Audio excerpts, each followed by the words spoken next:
One thing that's interesting to note is where Fritz Ascher's work sort of fits in or doesn't fit in with the continuum of expressionist tendency following the Second World War.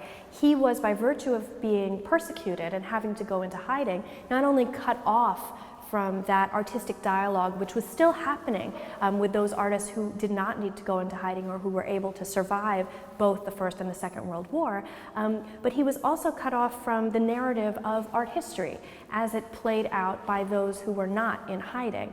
So after the First World War, you start to have a backlash against what we think of as traditional expressionism.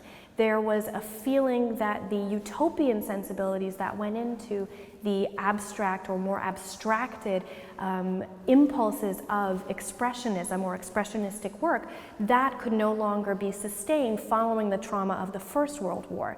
So you had in Germany in particular, but also in Italy and in France, the same avant-garde artists who were practicing in an expressionistic or more abstract manner before the First World War started embracing clear-cut figuration.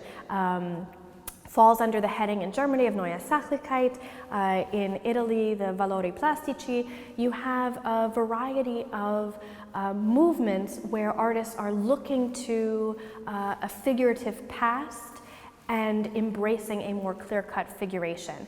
Following the Second World War, things tend to shift in East Germany versus West Germany. In East Germany, because of the embrace of social realism still maintained, but in West Germany you did have a tendency to throw aside figuration, or at least prefer instead heavily abstract work as a way to distance oneself from where figuration went under the Nazi regime with Nazi socialist realism.